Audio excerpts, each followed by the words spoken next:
नमस्कार, आप देख रहे हैं न्यूज एक्सप्रेस और मैं हूं आपके साथ शबनम। पश्चिम बंगाल में लोकतंत्र के महापर्व के बीच बारूद की गंध फैल गई है।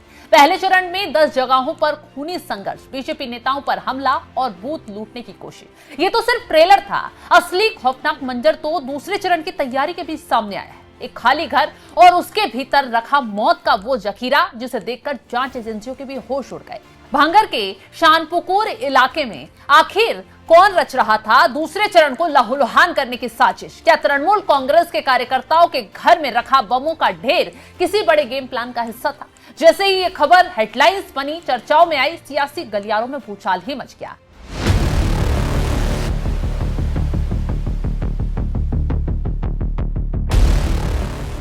क्योंकि इस मामले में सीधा सीधा टीएमसी कार्यकर्ताओं पर आरोप लग रहा है। हालांकि माहौल गरमाने पर टीएमसी ने तुरंत इन आरोपों को सिरे से खारिज भी कर दिया है। लेकिन सवाल यह है कि इतने संवेदनशील समय में इतना बड़ा बारूद टीएमसी से जुड़े कार्यकर्ता के घर पर कैसे आया? इसी सवाल का जवाब ढूंढने के लिए अब नेशनल इन्वेस्टिगेशन एजेंसी यानी एनआईए की एंट्री हो चुकी है। जी हां, गृह मंत्रालय के आदेश के बाद एनआईए ने इस केस को अपने हाथ में ले लिया है। रिपोर्ट के मुताबिक ये छापेमारी रफीकुल इस्लाम नामक शख्स के आवास पर हुई थी, जिसे कथित तौर पर टीएमसी कार्यकर्ता बताया जा रहा है। अब एनआईए इस बात की तहकीकात कर रही है कि बमों का निर्माण कहां हुआ, इन्हें यहां तक किसने पहुंचाया, कौन कौन इसमें शामिल है।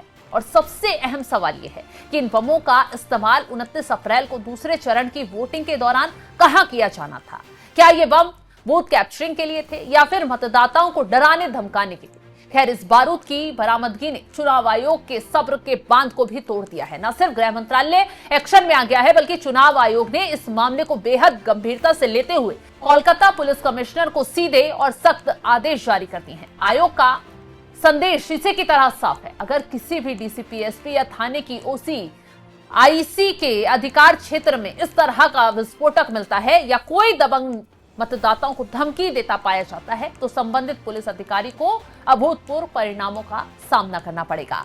चुनाव आयोग ने साफ कर दिया है, उन्हें बख्शा नहीं जाएगा। राज्य पुलिस को निर्देश दिया गया है कि वो बम बनाने वालों के खिलाफ एक स्पेशल कैंपेन चलाए, दोषियों को तुरंत सलाखों के पीछे भेजे, चेक इन अभियान चलाए, संवेदनशील इलाकों में एरिया डोमिनेशन और निगरानी को कई गुना बढ़ा दिया जाए, ताकि 29 अप्रैल को भांगर के लोग बिना किसी डर खौफ के मताधिकार का प्रयोग कर सकें।